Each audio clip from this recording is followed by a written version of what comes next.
let's talk about this. John Machota wrote a great article on don't be surprised if Mike McCarthy is your coach in 2025. When you see now that that Bill Belichick wasn't getting the interest, that Right. there's only going to be so many guys who can fill the Dallas Cowboys head coaching role. How do you guys feel? Law, I'll let you go, then I'll let Clint go. Well, you pay for what you get. I'm not trying to throw Mike McCarthy under the bus, but he's getting paid $4 million for a reason, and that is what it is. He had to crawl, and get himself back into the NFL. So he was out for a majority of the time. Now that he's been here for over 4 years, we get it, right? But we still see some of the same issues with this particular team. You get undisciplined. You get play calling that's not consistent enough so that we can be able to say to ourselves, we have the advantage. So when you look at somebody like Bill Belichick, who's a Territorian, a disciplinarian, you look at somebody that can probably will and get the culture going, but he was averagely getting paid $15 to $25 million APY. So that's a lot of money. So I do know that, like John Machota mentioned, the money, I do know that the Joneses, they consider money as a power play, and $10 million, that probably outpriced them, even though you said a lot of teams were not looking at Bill Belichick, but it could be because of the fact that he is long in the tooth, and he seems as if though he was dated to a degree. But when we look at the Cowboys' decision to bring back Mike McCarthy, what would change? Because his philosophy is still pass, regardless of the talent. And I think it'll be more of the same. An undisciplined team in certain moments. On top of that, a pass-heavy team that refuses to run the ball. Even if we had Genty in the backfield averaging 7 yards per carry, it would still be the same philosophy. And I think that that's one of the issues with Mike McCarthy. I'm going to just say this. I've been saying this. John wrote the article. I've been saying this for weeks. I've been saying, if you listen to what Jerry has been saying to the media and just how the organization has almost been kind of bracing the fan base for this reality. Like, hey, guys, we kind of like Mike. I'm just letting you know. We think Mike's a great guy. 12-5. 12-5. 12-5. It's hard to win games. They have been kind of conditioning the fans to be okay with this. And I'm going to take it a step further. Beyond the money thing, Law, Jerry is incubating his next hand-chosen head coach. And Mike McCarthy is going to be here until that coach is done and ready to get out the incubator, especially since all of the better options are going off the board. All of the options that will make fans be like, this gives me more confidence than a coach that's won a Super Bowl before. All of those options are eliminating themselves or they're being taken off the board. Ben Johnson, like, hey, we got to have some structural, some organizational integrity. You got to be able to tell me what you did wrong. Jerry ain't doing that. He going to ask for more salt on his McDonald's sandwich. He ain't getting to nothing. So Jason Witten going to be here. And I think Mike McCarthy is going to be here for another 2 or 3 seasons. And once he's done, Jason Witten's going to walk in the door as the Jerry's version of Dan Campbell. Hey, that's a good one though, Jason Witten though. You know what I'm saying? 2-time state champion. Hey, he going to get some coordinator experience in college over the next season or 2. So he going to college next year? Okay, give Terry the excuse to do that. That's going to give him the ammo to do that. And Jason Witten, if you listen to his wife, hold on, this is from something I really did a deep dive on the other day. Okay, his wife said him coaching in high school was only supposed to be a temporary stop until he decided to take that next step to coach in the NFL. Jason was only going to be there for his boys, man. He is not about to be a Liberty Christian or another high school after his boys are gone, bro. That's just what I'm getting at. That's just where I'm going with it. You know what, Clint? I'll be honest with you. It's not that crazy to believe that, especially with what we just saw with Deion Sanders. Deion started in high school with his son. Then he goes to Jackson State with his son. Then he goes to Colorado with his children. I think that the days of, and Jerry might say, and Lord knows I don't want Jason Witten to coach this team, but Jerry might say, hey, great motivator, sharp guy, great leader. That's the type of guy that I want to coach. Pedigree. Dan Campbell type, Dan Campbell type, Let's be honest. Jason would be the perfect aesthetic piece for it to be the face of the Dallas Cowboys, man. He would be the perfect piece for that. Yeah. That's it. Now let me ask you guys this. Let's move Jason Witten aside, and let's say they do move on from Mike McCarthy. Who are a few names John, who's a name that you would like to see at least get an opportunity to coach this team? Yeah, the one thing that I have to point out in the difference with the Witten Campbell thing, though, is I mean Campbell spent a long time in the NFL as an He did. That's assistant. fair. I That's find it fair. hard to believe Jerry will toss the keys to Witten unless he does some type of. It might only be a year or two, but I would think he has to be at least a tight ends coach somewhere or something before In he the can just NFL go. to you, John? In the Yeah, NFL? yeah. Yeah, Okay. yeah, And then yeah, maybe yeah. maybe he starts that process in the next couple of seasons. But I don't think he's just hiring him right out of a high school job or even a college Definitely job to be not. the head coach of the Cowboys. But this is my big thing on why I pointed out in that article I wrote about McCarthy after the game, because if Jerry was in love with anybody that's out there, he could have got them last year after the Packers loss. Okay. I can make the argument that that's the most pissed off that Jerry's been at Mike Right. McCarthy is probably after they lost that Packers game.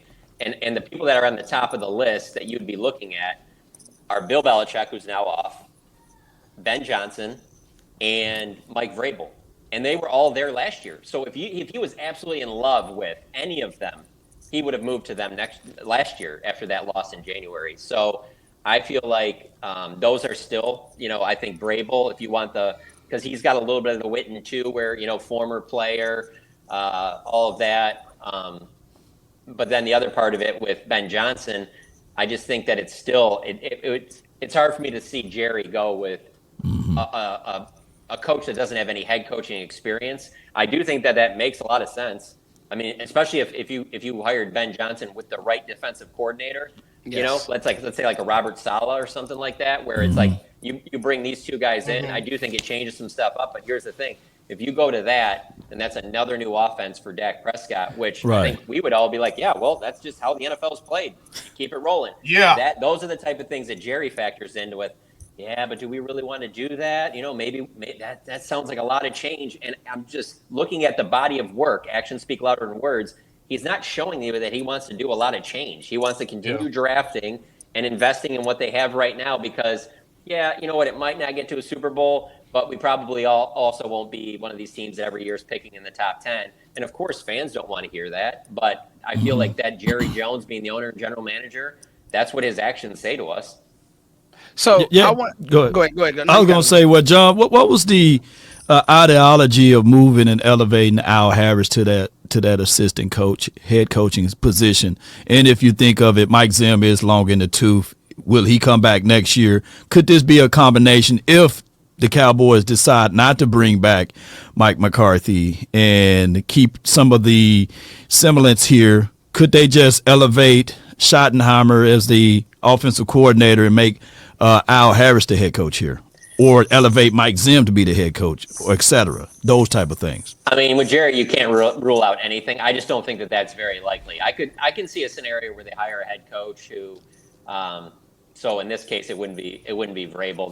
This scenario would be more of a Ben Johnson, but where then you keep Mike Zimmer as your DC. I mean, we've already seen when Mike McCarthy took over as head coach, Yeah. Kellen Moore was the OC, and he kept him on his staff. So with Jerry, you can never rule that stuff out, and that's the type Right. of stuff that most organizations want no part of. It's like you're the new coach, you pick your staff. You're in charge of all of that. The teams that don't seem to be run that well, they're the ones that make you carry over and do these other things and stuff like that. Right, You right. know, where I mean, let's be honest. When you're the head coach, you should be able to make the call on all of your assistant coaches. That shouldn't be anybody else's call but yours. I agree with that. So here's now I want to give a little voice of reason and not I've had my gripes with Mike McCarthy. I just want to be fair about that. Here's the deal. This team has been criminally injured this year. Criminally. Let's go down the list of injuries and let's talk about, and it's not an excuse, but let's just Right. talk about just what he's really had to deal with.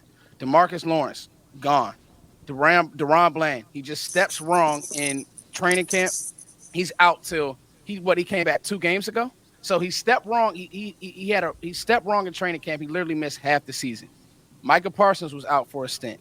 You talk Right. about, I mean, just the list goes on and on with the injuries. Brandon Cooks, who is they had plans for Brandon Cooks in this offense, and then the one that we're all going to talk about is Dak Prescott. Now, was Dak Prescott playing his best football? No, he was not. That's not a secret. Yeah, let me just jump in real quick on that. I just got to add this though: the way that they were just getting torched at home Thank you. I can't put that thing on injuries. The way they got Thank you. torched by the Green Bay Packers. I was about to explode over here. I was about to explode over here. I'm telling you, I was about to pop my lid, bro. I'm like, come on, man. What are we doing, man? These games are not competitive. So the Packers game for sure, John. But this is what I said. They're gonna use the whole body of work, John, because we gotta also say, bro, you're throwing out rookie Marshawn Nealon to start, and oh, by the way, he's gone. Diggs, was he himself this year? No, he wasn't. I don't think that. Okay, and this is another thing that if we really want to talk about the nitty gritty, if you're bringing in a Ben Johnson, who's to say that Ben Johnson doesn't want to bring in his quarterback? We're talking about a Dak Prescott now who's had two major.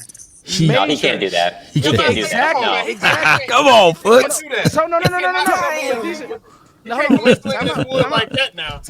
out. But listen, these are the questions.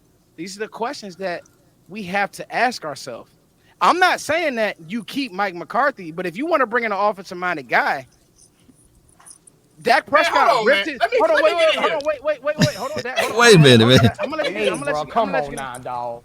I like that. But we gotta ask ourselves the tough questions. Dak Prescott ripped his hamstring off the bone on a routine throw. Throw. Is Dak Prescott the same player? Man, we're not about to start talking Let me about just all say that this. right now.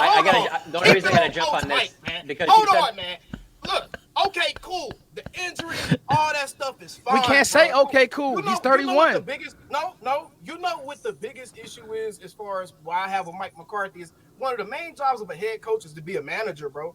And he doesn't actually manage his roster. He doesn't manage his players. He doesn't hold his players accountable. His players have no fear of not performing up to standard. That's the biggest issue. That's the biggest issue to me, man. Okay. Forget the injuries and all that. When you come out and make excuses, you can't for say guys forget doing the injuries.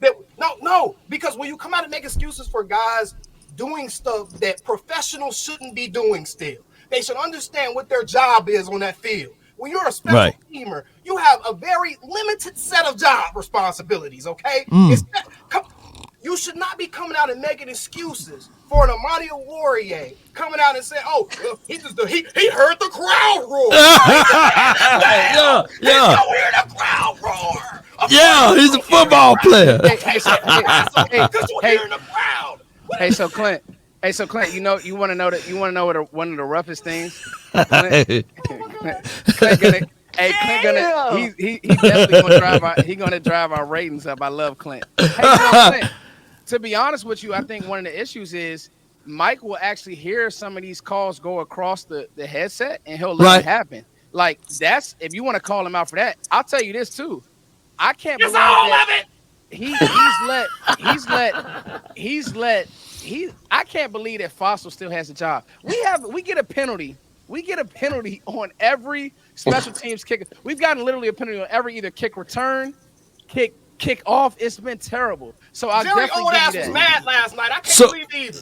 Yeah, so at some point, if Mike McCarthy is the head honcho, he's the head guy in charge. He got to discipline his staff. Is that the case? And on top of that, he should be able to be the end all be all to these things. If we can see Jalen Brooks week 1, week 2 slipping and sliding, when will he get in and say, "Hey, Jalen Brooks, I'm benching you, bro"? Or when Jalen Tolbert, when he mix up and mess up, we got other kinds of calibers of coaches that will absolutely coach. But Mike McCarthy tends to be, I guess, docile to a degree, whereas he's not stern enough on these guys when they make ultimately mistakes. So there's no fear. And when you have no fear, there's no accountability. And there's no accountability, you lead the team in penalties. So that's what we got out of Mike McCarthy in these 4 or 5 years. And it will be more the same, more the situations of not being able to control the clock, being terrible in red zone, even when we were 12-5, and on top of that, not being able to run with a purpose. So that's not what most of the fan base is wanting to have back here in DC for life land. You know what I'm saying? That's all I'm saying, you know. And I will say this, I do think, though, the way that Mike coaches, though, when you talk about like being like a disciplinarian and stuff like that, I do think it's today is a great example of how that day is kind of gone. That's why Bill Belichick can't coach in today's NFL anymore. That's a great point. Okay, that's a good point. I mean, this is how you have to coach. This is standard, man. I agree with that. No, he's agreeing with you. Today's way you have to coach.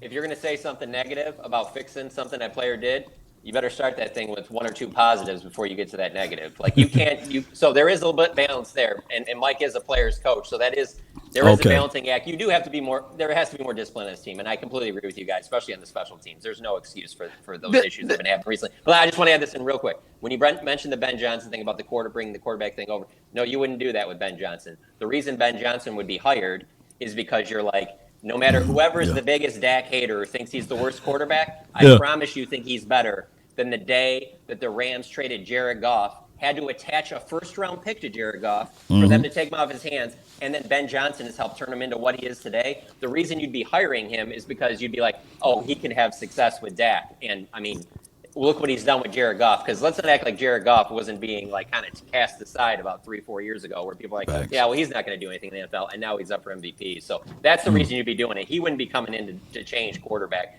Whatever coach is coaching the Cowboys in 2025, 2026, 2027 is going to be about how can you maximize Dak Prescott. Dak Prescott's not going anywhere.